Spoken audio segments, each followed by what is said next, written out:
Hello, this is Dr. Scott Hoy. Thanks for listening to the Psychology Talk podcast. Kyle and I are on break for the summer, but we've been selecting archived episodes that we find are relevant and interesting. So we hope you enjoy this encore episode of the podcast formerly known as the Chicago Psychology Podcast.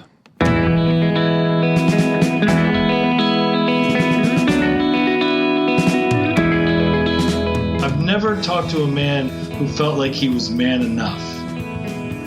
And, you know, when I say man enough for what? They just say man enough. Like, in comparison to at least one other man, if not other men, in comparison to who he's supposed to be for his partner, who he's supposed to be for his kids, who he's supposed to be for his job and his success, that no man feels like he's arrived as a man in every area of his life.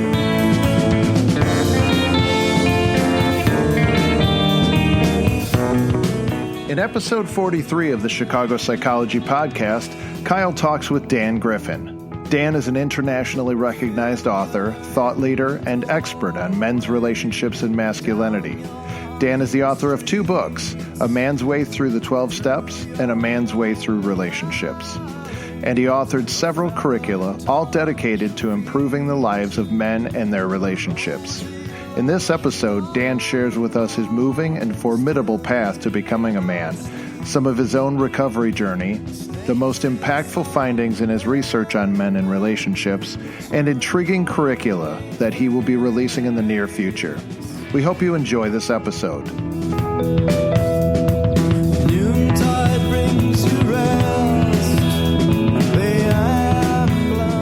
Well, welcome to the Chicago Psychology Podcast, Dan. Thanks for coming on. Thanks for having me. It's great to be here. Yeah, I'm really excited because I have a history with you. Went to one of your trainings, and I'm really excited about the work that you do, and I can't wait to share it with the people that listen to our podcast. Awesome. Thank you. Thanks for having me on, and yeah, it's been great to get to know you over the years. So I'm looking forward to the conversation. Yeah, me too. So we like to kind of get to know the person before we really talk about the work that you're currently doing. So I'd love to hear, you do a lot of work around men's issues and relationships. Can you tell us a little bit about how you got to this point?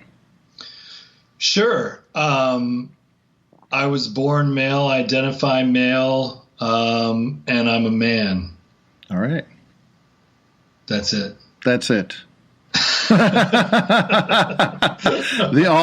Everything else just kind of folds out. No, I mean, it's been such an interesting journey for me. I don't think I saw myself doing this per se until I was, and that was still relatively young.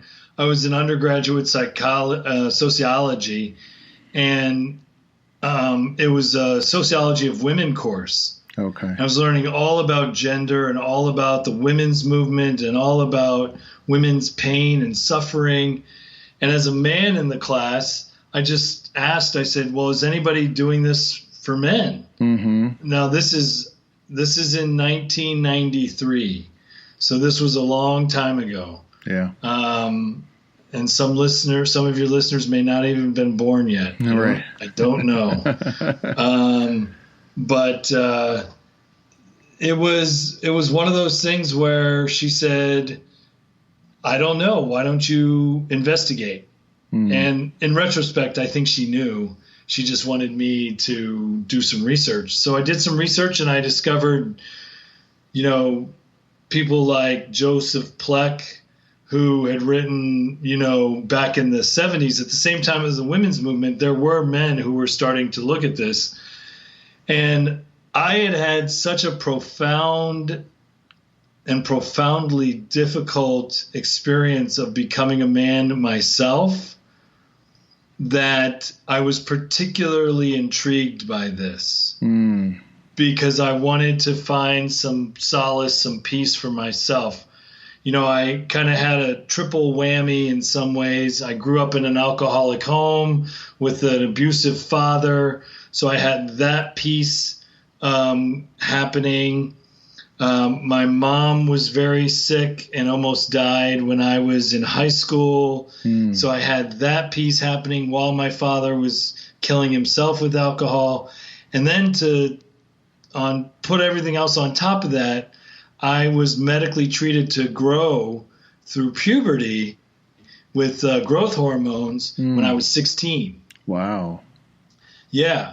And so all of those experiences, but particularly having gone through the growth hormones, because before that, I was in an all-boys private school, and boys are going to be boys, and boys are going to do the things that they tend to do with each other. And I think the girls do with each other. Human beings just can be mean. Yes. And human beings kind of create hierarchies of survival.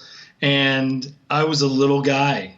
Yeah. And I had gone from 8th grade private school to feeling a little bit like the top of the heap to then freshman. And I was bullied, and I was really aware of how small I was. Then I was bullied at home. And then going through the growth hormone, it was one of those things where it was like, I'm literally having to take shots to become a man.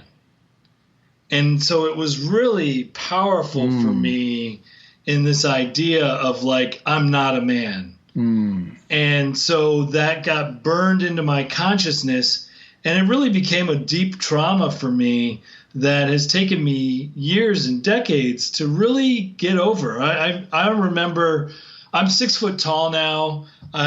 Nobody would know that I had the growth hormone stuff, but I still can, at times, I'll still see a very young face, which I do have. I have nobody's going to think I'm 47 when they look at me. So I do have a young face, but I see that, and I see differently. Or my wife really never understood why I felt so small and why I felt so scared a lot of the time. She didn't understand trauma, and I didn't understand trauma. And she also just didn't understand what I had been through. So one time she was like, I want you to walk through the airport, and I just want you to notice how many men you're taller than. And I can tell you, I don't know why she thought of that, but I did that, and it was unbelievable. I was taller, and I'd see a guy in the distance, and I'd be like, well, I'm definitely not taller than that guy. That guy's tall. And then by the time he got up to me, he was shorter than I was. And I just was like, this is nuts. Yeah. So that body dysmorphia that we talk about with women all the time, I had to a pretty profound degree that really created a lot of self-loathing and self-hatred. But it was all around being a man. So when I found that there was this opportunity to have a conversation about that, I did it for me as much as I did it for anybody. Yeah. And so your experience of feeling small and feeling like you didn't really fit in and all of that really drove you to understand manhood and masculinity. Yeah, because I didn't just feel small. I felt small and not a man. I didn't just feel afraid all the time. I felt afraid and not a man. So you could kind of tack on to not feeling like a man onto all of those experiences. What I didn't realize is how many men have a conversation inside of themselves that is constantly judging them, and oftentimes judging them falling short of being a man and being man enough. And it seems like the line, no matter what man I've talked to, I've never talked to a man who felt like he was man enough. And, when I say man enough for what, they just say man enough. Like, in comparison to at least one other man, if not other men, in comparison to who he's supposed to be for his partner, who he's supposed to be for his kids, who he's supposed to be for his job and his success, that no man feels like he's arrived as a man in every area of his life. Yeah, that's absolutely true. So rare and I mean, that's been my experience, is that so many men have had that experience and don't talk about it. They don't even think about it until somebody challenges them to reflect on it. And then it opens up this whole conversation around masculinity and around being a man. Mm-hmm. Absolutely. That's really powerful. And just for reference, I know that you've done keynotes, you led groups. How many men do you think that you've spoken to? Oh, geez. Well, I mean, you mean spoken to one-on-one? Well, yeah, I mean, it's kind of, being able to give reference to how many men that you may have had that conversation with where I don't feel man I'll sometimes enough. have men raise their hand in the conference.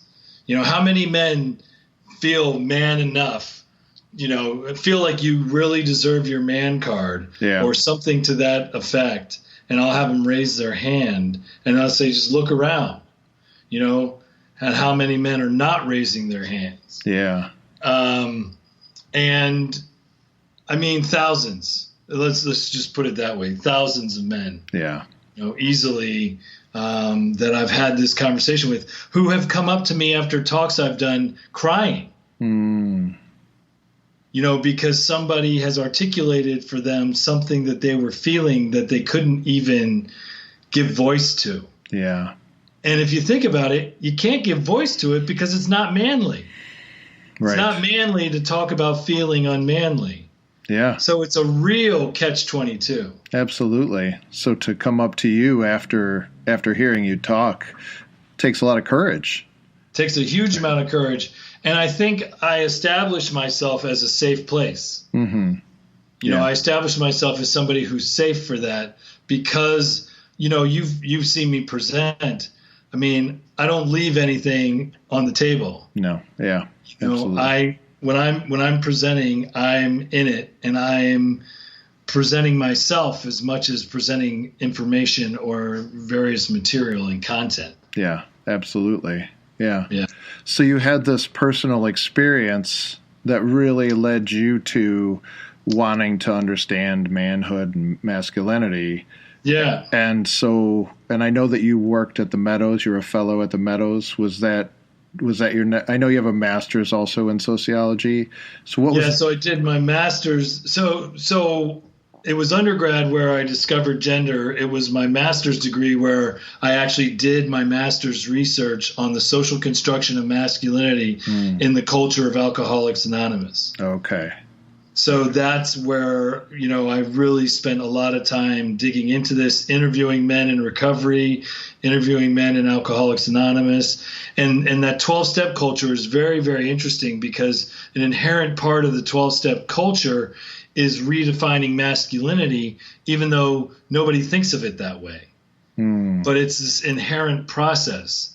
And then just to clarify, I was a senior fellow at the Meadows for 2 years. Okay. So that was about 2 years ago that that fellowship ended. So okay. But yeah, so I did my master's degree. Then I went and trained at Hazelden Institute in Minnesota to be an addictions counselor. And then I started bringing my work into the clinical setting. And that's where it all that's where I got the idea for A Man's Way Through the 12 Steps, my first book. That's where I got, from my master's degree, I interviewed about 30 men. Then for my book, I interviewed about 30 more men. And so it was more qualitative research that I did. And that's really what I was interested in. I wasn't interested in the quantitative, more research-based aspect of it. But there's been a lot of good research that's been done. Yeah, absolutely. Yeah. And so you went from the Hazelden Institute to and you were an addictions counselor there? Uh-huh. Okay. And so when did you really feel like you started getting your feet under you as far as doing this work around men and masculinity and relationships? It was interesting. I mean, it didn't. I started writing the book, A Man's Way Through the 12 Steps, in 1998. I didn't finish it until 2008. I wore a lot of different hats, and I moved away from the men's work, as a matter of fact. Okay. I was still doing it personally, but I moved away from thinking I was going to do anything with it professionally. And it just kept coming up, though. I kept seeing men in recovery, and I kept talking to men in recovery. And I'm like, is anybody noticing this conversation we're having as men that is so contrary to the dominant conversation in the rest of society? I mean, men are talking about their fears. Men are crying and sobbing with one another, holding each other in their arms, hugging and being very intimate with other men. And, there's the whole relationship of a sponsor and a sponsee. And there's this whole thing in the culture of men and masculinity. And I was like, nobody's talking about this. Yeah. And then I saw how the ideas of masculinity, because they're so strong, they're so deeply embedded in our psyches, that they were having a real impact on the men's recovery and their ability to fully, immerse themselves in their recovery. It was leading some men to relapse. It was leading other men to other addictions. But at the very least, it was creating additional suffering for these men. And so I was like, you know what? I'm either going to write this book or I'm not going to write this book. And I decided to write the book no matter what. And I got support, from Stephanie Covington in particular, who, I can't thank enough for being somebody who I went to her. And Stephanie Covington has done work for women and women in trauma and is a, real advocate and champion for women's issues. And I went to her and said, I want to do the same thing for men. And she advocated for me or gave me support. And I wrote the book. I got the Hazelden to publish the book. And that started this process of me thinking this could be something I do for a living. And so that was 10 years ago. Okay. That's great. And I'm actually recalling a story that I don't know how often you tell it, but I remember you telling it when I met you about your first experience when you went into Alcoholics Anonymous, and you met some men, and you had mixed feelings about that environment. So let me make it really clear first, just because out of respect for Alcoholics Anonymous, I don't speak on behalf of Alcoholics Anonymous. Right. And I'm a member of Alcoholics Anonymous, but I don't speak on behalf of it. And I take, my relationship with Alcoholics Anonymous very seriously. And it's personal to me, but we have these traditions, and these traditions ask us to really respect the fact that nobody can speak for Alcoholics Anonymous. So I think I've made that clear. Yeah. I went to my first recovery meeting, and that was a real eye-opener for me. I talk about this concept, Kyle, called the water. And the water goes to this saying of these story of these two fish are at the bottom of the ocean. Another fish swims up, looks at these guys and says, how's the water? And swims off. And the two fish look at each other and they say, what the hell is water? Right. Right. So they're in this water. They have no idea about it. Well, we are in the water. Water is our consciousness or lack of consciousness. And gender is a huge part of the water. Yes. Gender is a big, big part of the water. And so I was blessed in many ways to see the water because I was taking sociology courses at the same time that I got into recovery. So when I walked into that recovery meeting and I saw this man, his name was Bud, and I judged the hell out of this guy because he had like a white tank top, greasy, big belly, beer belly, just looked like a guy that I would judge as a preppy, insecure suburban kid, right? And then halfway through the meeting, and it's so great how it works too, because of all the guys that stood out to me that I judged, this guy ends up being the guy halfway through the meeting who just starts sharing so personally, so vulnerably, so intimately with the group, and talking about how afraid he is. And I was just like, where am I? Yeah. Like, what's going on? Are other people hearing this? And it's so much a part of the 12-step culture that people don't really think of it that differently. It's not until I asked men, because my master's research and my book, A Man's Way Through the 12 Steps, both of them, I started every interview with the same question. How have your ideas of being a man changed since getting into recovery? And the number one answer was, what do you think? That I can have emotions. Okay, that I can have emotions, that, what else? I am man enough. Okay, I am man enough. I'm trying to think. That's a good question. I mean, we don't often think about it. We don't often think about what we're asking men to do in the therapeutic milieu. But, that is part of it, is I get my emotions back. I have the ability to be more relational. I have the ability to be intimate. Yeah. I can be more vulnerable. I'm more aware of shame. I mean, there can be any number of things that somebody's going to say. But the number one answer that I got was, my ideas haven't changed. And that was very telling to me. And what that told me was, these guys don't see the water. Yeah. They weren't in recovery to become a different kind of man. They were in recovery because somebody told them, you got to get into recovery or you're going to die, or you're going to lose your job, or you're going to lose your marriage, or something to that effect. Yeah. And so that is part of what really got my attention. Yeah. And I was like, God, okay, so I would follow it up by saying, oh, so you used to hug other men before you got into recovery? Oh, no. You used to ask for help all the time? Oh, no.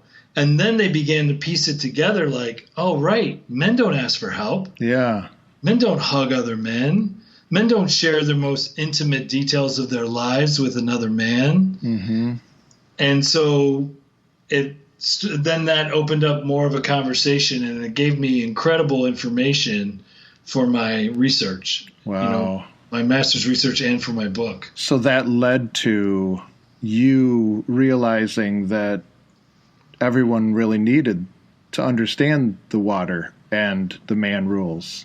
I didn't even have language for the water until I was like 2 years or 3 years into doing this work, so it was when I heard a guy named David Foster Wallace did a commencement speech for Kenyon College, and he used that same story to talk about the water just in general. Right.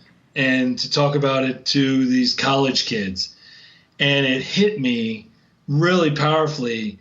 And then there was some spiritual work that I'd done. And in that spiritual work, the mystics, looking at the mystics and some of what the mystics have written, what it said was, for many people, the search for God is much like a fish searching for water. Wow. In other words, we're just immersed in God or the higher power or that experience of the mystery of life, and yet we don't see it because we're just constantly in it.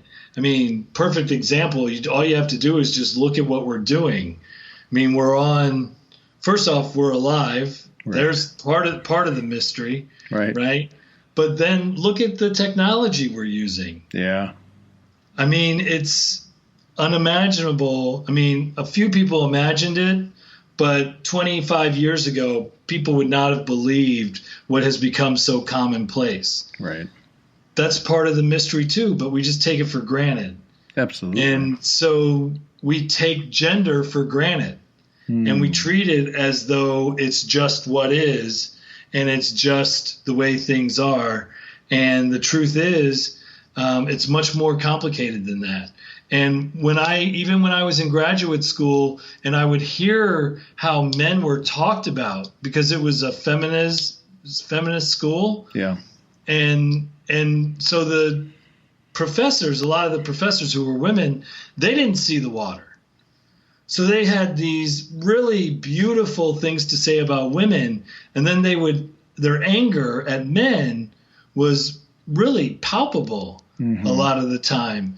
And they would make these blanket statements about men and who men were, and it was so contrary to my experience of being in recovery and who I had kind of discovered myself to be, that it was like, well, either they're wrong or I have to once again deal with that voice inside of me that says, see, I'm not a man. Because if that's who a man is and that's not me, then I'm still not a man. Yeah. And here I've been in recovery this whole time trying to find and even just, trying to discover a healthy masculinity, and I was pretty clear that was part of what I was doing. Right. But here are these professors saying these things about men. And then I got into the addictions field and I would hear how people talked about men in that space, because it was a given that we needed to look at women's issues. It was a given that we needed to look at treatment for women and do something different for them. But we didn't need to do anything different for men because everything was about men. Everything was already about men. But it wasn't consciously about men. Yeah. And it was about this default. And the treatment was more focused in how to support women, right? Well, treatment hadn't been. It was about, the treatment. Women were fighting for a different kind of treatment. Okay. That really took into consideration their unique issues and needs. But what didn't happen is there wasn't a, corollary to that where men or women really said, and we need to do the same thing for men.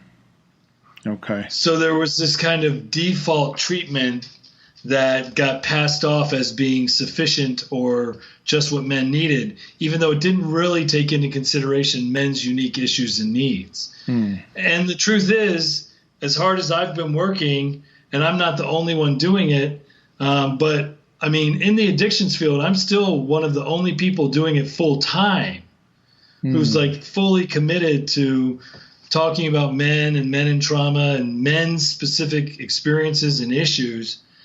And we've got a long way to go. Yeah. For women and for men. Absolutely. To really see gender responsive services. Absolutely.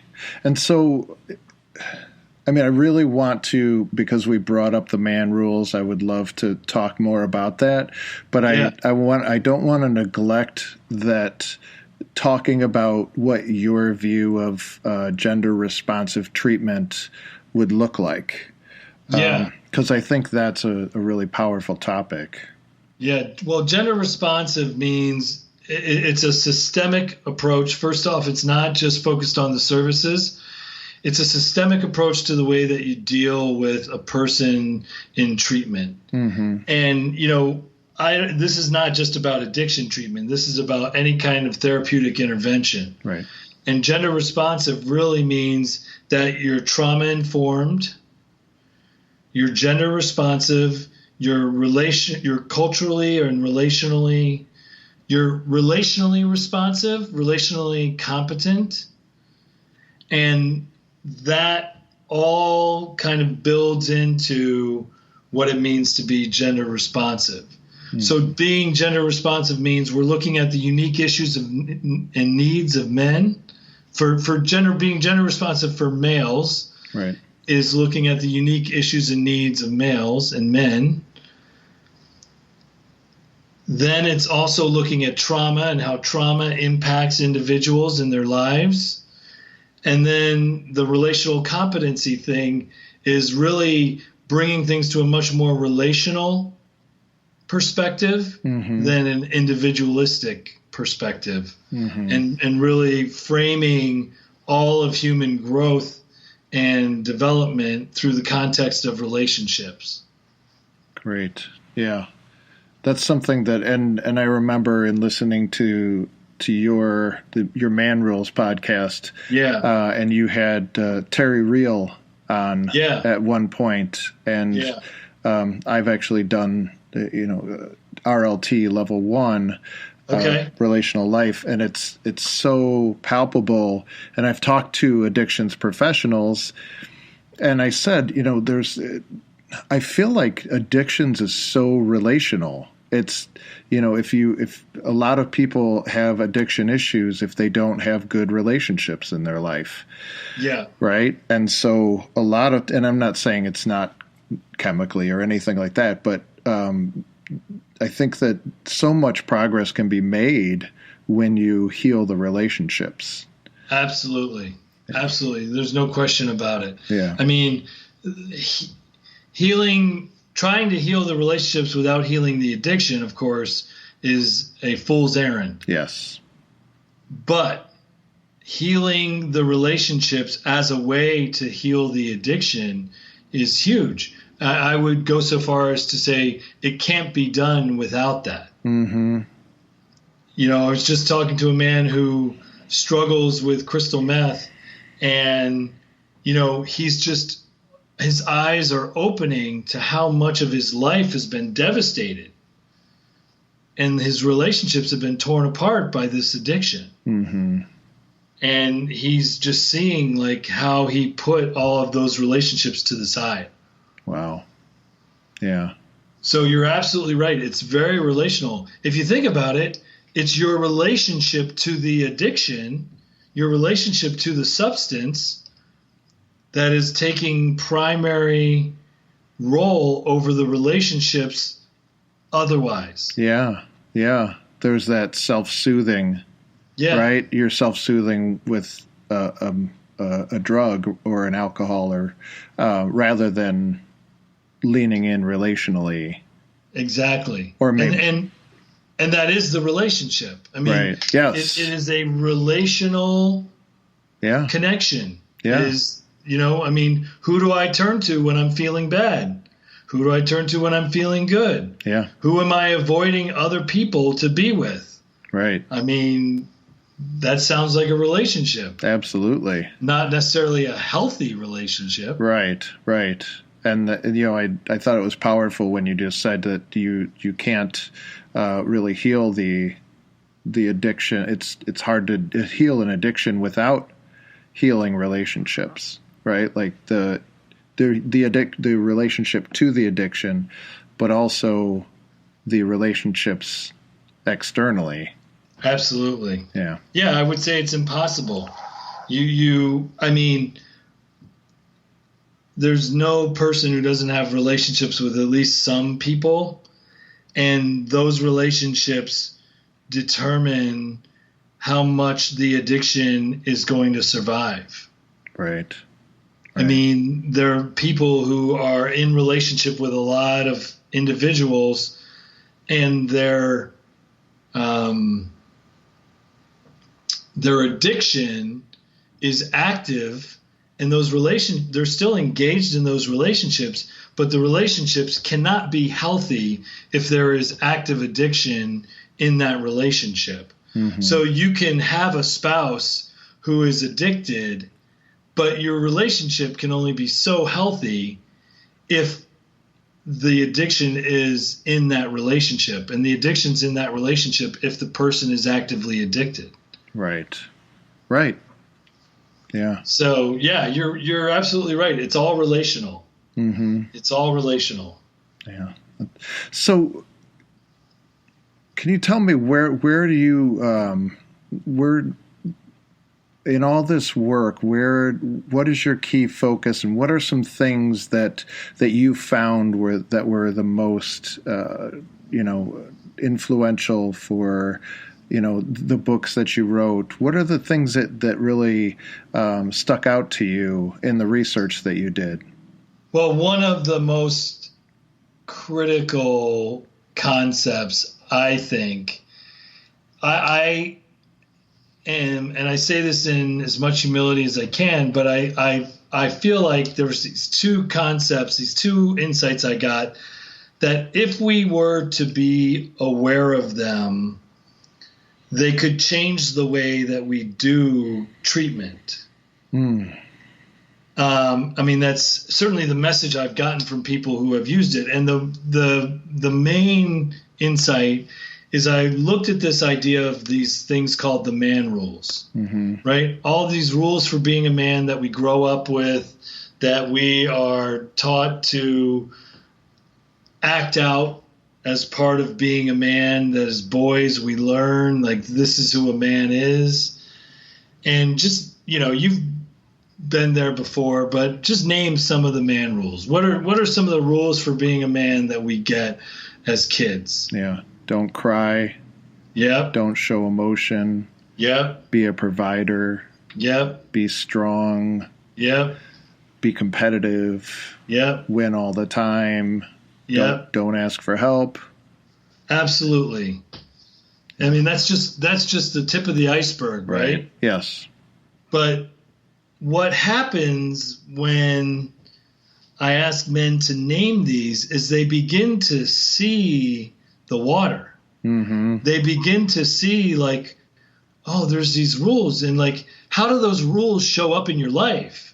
Because that's part of the question too. Right. Is how are these rules impacting your life and how you're living? And so you have these man rules, and let's just repeat them so people can really appreciate them. You have don't cry, don't be emotional, don't ask for help, be a protector, be a provider, use sex as connection, and sex as intimacy. And then you have treatment, you have therapy, you have recovery. And what do we ask men to do in treatment or in therapy? We ask them to share their emotions and their feelings and to ask for help. Yeah, ask for help. And to cry if they can. I mean, it's basically the opposite of the man rules. Yes. So what we're doing is we're asking men to be the opposite of who they've worked so hard to be. And another critical insight that I got from really looking at trauma and being trauma informed is that men follow these rules for safety. That this is what makes us safe. Not safe in a healthy way necessarily, but they still make us safe. What happens to the boy who stops crying, who's being made fun of, or is being, shamed at home? What happens when he stops crying? Do you think he feels a little bit safer? Do you think the criticism and the ridicule and the shaming stops? Usually it does. So there's this message that says, I'm safer if I don't cry. I'm safer if I don't ask for help, if I'm not vulnerable, if I don't show emotions other than anger. Right. So you get that message and that's safety. Well, if that's safety, if the man rules are about safety, then treatment, therapy, recovery, if they're the opposite, then they must be unsafe. Yeah.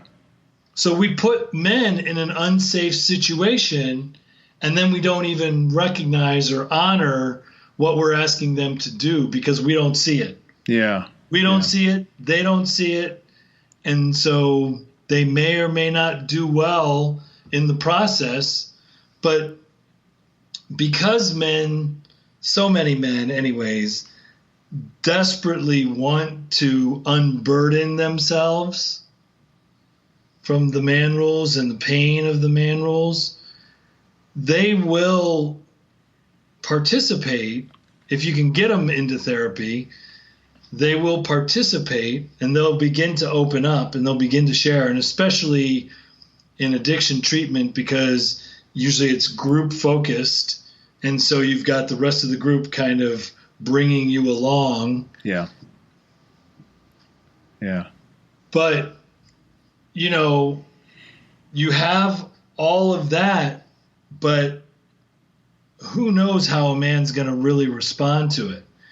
And who knows how he is, you know, what he's really experiencing and what that internal cognitive dissonance of the man rules. I mean, you spent your whole life not asking for help, and now you got all these people telling you got to ask for help. Yeah. And what is it? How does it feel to do that?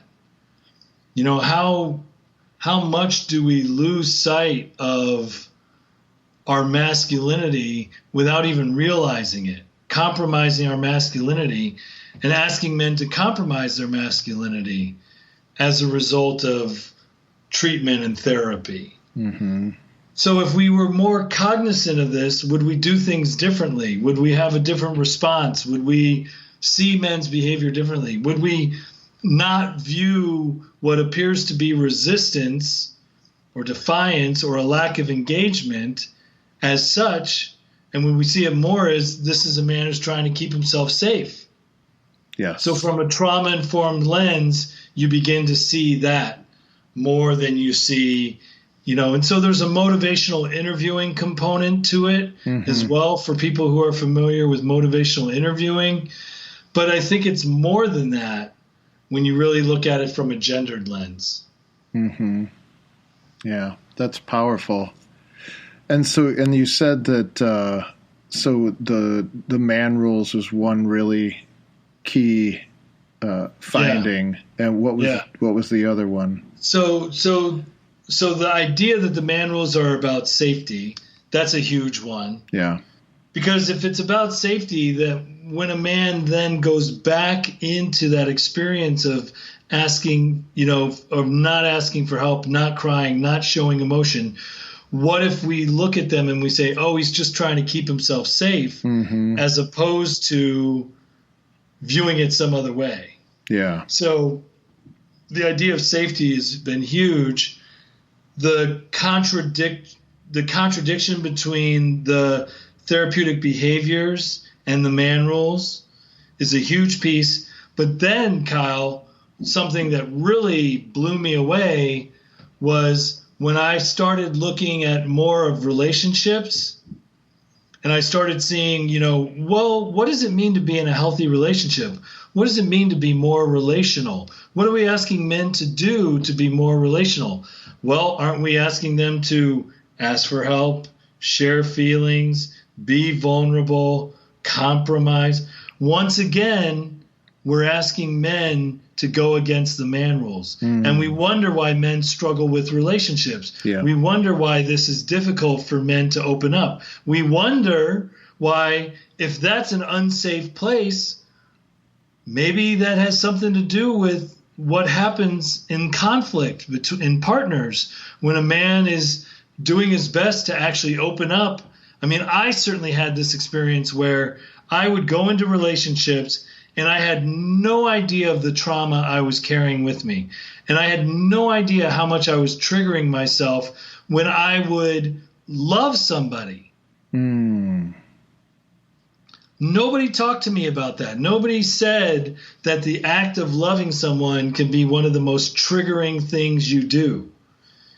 And what a sad experience. Yeah. That in your efforts to love somebody, you actually do some of the worst. You could do some of the worst things and send a message that basically says, I don't love you. Yeah. So I would find myself opening up and sharing with women because I identify as heterosexual, so I would be sharing with women this vulnerability, these personal things. And then I never understood why a half hour later, an hour later, 2 hours later, I'm picking a fight with them. I'm yelling at them. I'm pushing them away in any number of ways. And it's because it's triggering my trauma. And two, it's not safe for me. Mm-hmm. I've spent my whole life not doing that. Right. I can't just jump into that without some armor, without some way of protecting myself. Can you imagine if we equip men with the tools to navigate that and understand that and see that, how many relationships we might save? Mm-hmm.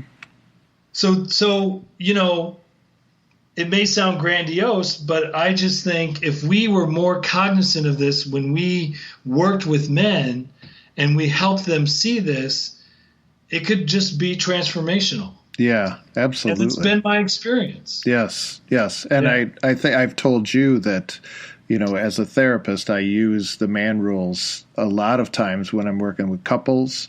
I'll use it with individual men. And I do see the power of them seeing the water, and even the conversation I've had, more than one man say, well, that wasn't really me. I'm not really, I'm not that guy on that list, and I said, what, I don't feel like all of those fit me either. Right.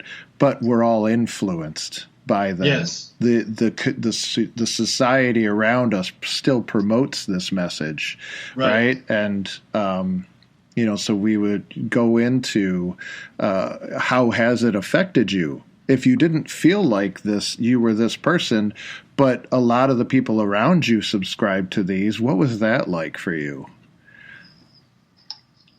Yeah, right. I mean, that's everything. I think when men begin to see the similarities and not just where it doesn't fit. Right. And begin to see how the man rules show up in their lives. Because, I mean, I think I'm a pretty self-aware guy. And I've done a lot of work. And the man rules really impact me on a daily basis still. Mm-hmm. And I see them so clearly in how they show up. And if you were to ask me, am I that guy that we talked about, I'd say, no, that's not me. Right. But if you were to say, well, how comfortable are you asking for help? How comfortable are you crying? Right. How comfortable are you, if you break it down into those individual components, then it becomes a little bit more real for men and a little bit more kind of like, oh, okay, this is how it can impact me. Yes. Yeah. And there's so much power in, and like I said, like you were saying, when you do the man rules and when you even, doing the woman rules and then talking about healthy relationships or recovery or therapy in general, you are now like, like you said, you can look back in between those and how do we kind of bring this together? Yeah. Right. And as you were talking about when you felt vulnerable and then you would get angry in relationships, that brought to mind for me the concept of the anger funnel that was in your relationships book. Yeah. Can you tell us a little bit about that? Yeah, so that's not my original concept. I learned that when I was in graduate school, and it just made so much sense to me, and that I've used it, and I've expounded on it, I think, from what I discovered it from. But it's this idea that as men, we learn to take all of our feelings, hurt, scared, insecure, shame, sadness, we take all of our feelings and we put them in a funnel and they come out as some form of anger. And until we can begin to see that funnel, until we can begin to connect to those feelings on an individual basis, that anger can rule our lives. And we think we're angry. The challenge is that we think we're angry. and we're experiencing anger. So it would make sense that we think we're angry. But the anger funnel really is this, I think it's just such a powerful concept, because when men can not let the man rules over influence them, and they can begin to say, oh, I'm experiencing fear. But that's so unmanly. Yeah. So you have to get to that point, to say, oh, I feel hurt. That hurt my feelings, or I feel sad, right.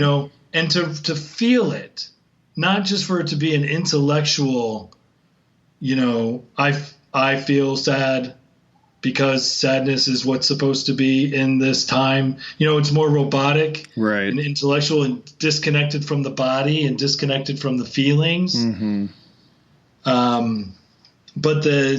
So when we take gender out of emotions, because that's the big thing, is we falsely gendered feelings. We came up with this idea that anger is for men and women have all the other feelings. And yet when babies are born, they're just emotional. Right. They experience all of the feelings. And so that's something that tells me it's not about men, it's not about women, because all you have to do is look at how we raise boys around feelings and raise girls around feelings, that you see how that turns into adults. And for women, it's the reverse funnel. Mm. They get to have all their feelings except anger. Yeah. Yeah. And no kind of anger, will work. And, that's as debilitating and destructive to women, as the anger funnel can be to men. And so there's a lot of conversation you can begin to have around anger and the anger funnel. But for men, because it's a visual, it just really opens up a lot for them. Absolutely. Yeah. It really helps. And as you were just talking, I was thinking about how we tend to think of anger as an external and something that we act upon, right? But for a lot of men, that anger gets held in. Right. And it gets held in for a long time, and it gets held in to the point where they can't even really acknowledge that it's anger. That's right. And at that point, that's where I have found the most difficulty in trying to help a man understand that what that is really anger. Yeah. Yeah. They're like, well, I just shove it down. I'm okay.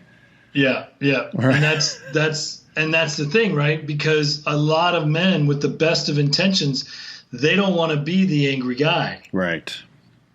And so you're absolutely right. And so when we talk about the anger funnel and we talk about what comes out of the funnel, we say anger, but we also say on a continuum of silence to rage. Mm-hmm.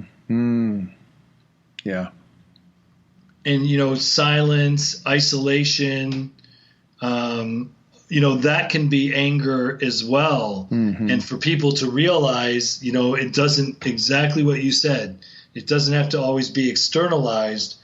And, the key, Kyle, is not so much in healing men's anger, which is where I think a lot of the field has failed. It's in creating emotional awareness. Mm-hmm.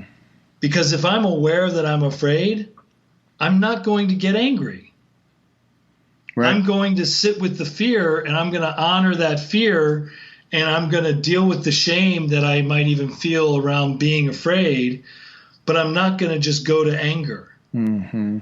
So we focused on anger, and it's a bit of a red herring. Agreed. Yeah. So anger management, I think, is oftentimes misdirected. Mm-hmm.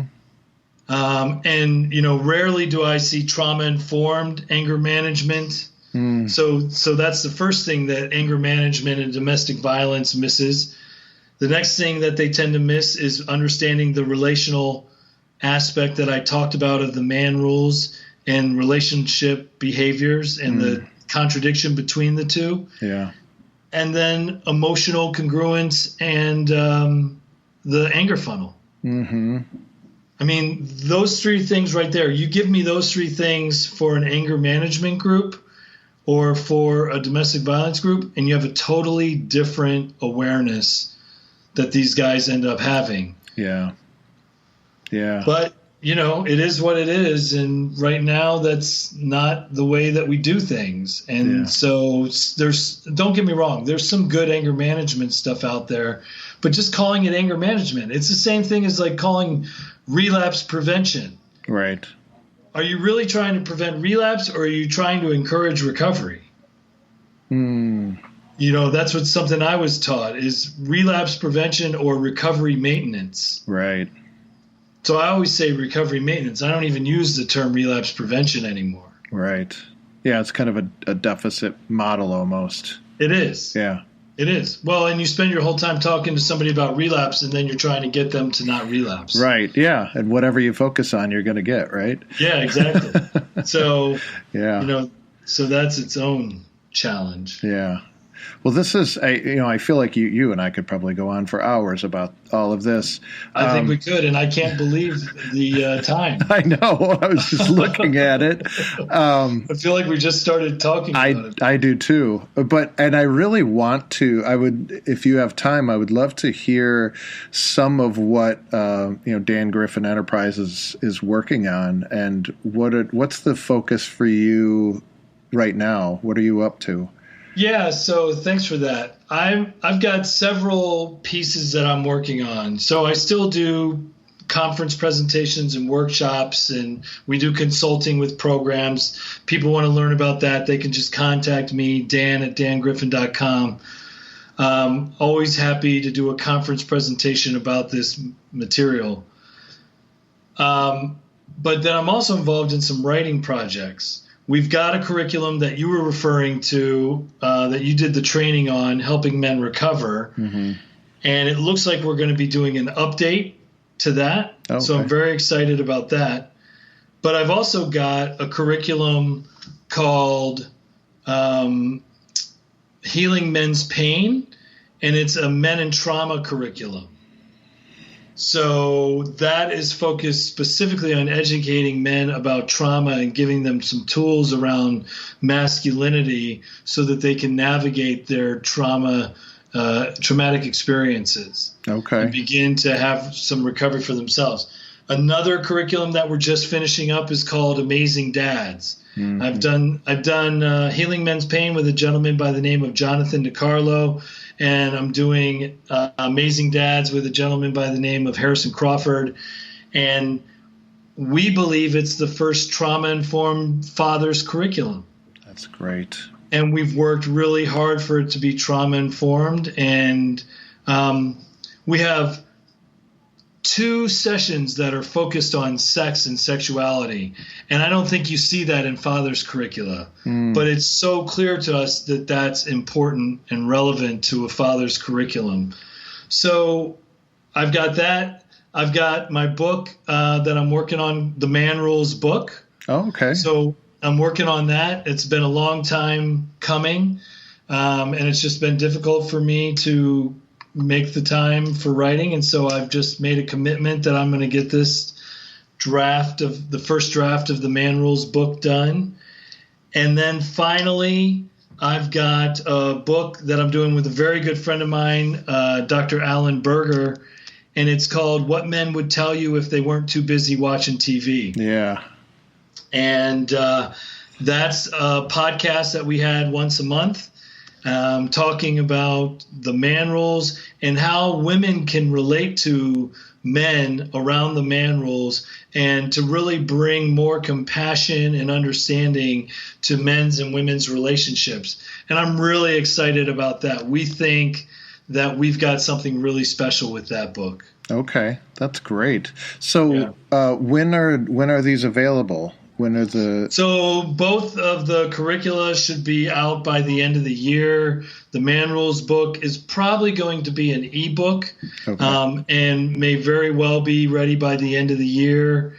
And What Men Would Tell You, we don't know when that's going to be available. We're in the process of finding a publisher, and we want to take our time to find the right fit of a publisher for that book. Okay. So, because we believe just the title alone makes people laugh, but it also gets their attention. Absolutely. And we believe we've got something really special that can make a real difference. And we're going to be positioning it as a different way of viewing Mars and Venus.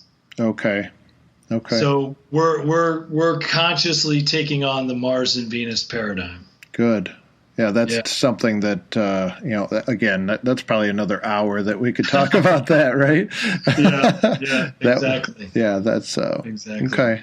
Well, great. So, I really appreciate you taking the time to talk to me today and, absolutely share your wisdom and insight. And, I think it would be great if we could have you on again at some point.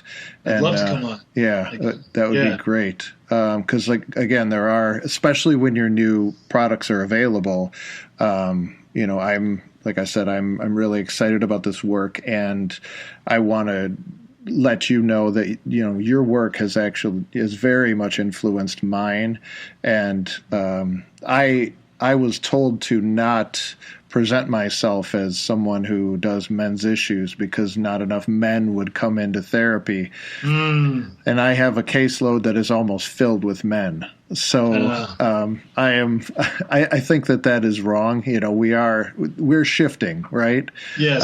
And that's good. Yeah. Good. So you do present yourself as doing men's issues? Yes. Yeah. And look at that. Yeah. You got the men. Exactly. And I think it's powerful. If you build it, they will come. Exactly. You're right. And like you said, if men feel like they're in a safe space, I think they really appreciate being able to open up and be. That's right. Yeah. That's right. Yeah. Well, thanks again, Dan. Thank you. It's been great talking to you. Thank you. So if anybody wants to learn anything more, just they can contact me, dan@dangriffin.com, or check out my website, which is also dangriffin.com. Yeah, and we will post those in the show notes so that everybody has them. Great. And we will promote it. All right? Awesome. All right. Thanks so much. Yeah, thank you. Take care. All right. Bye-bye.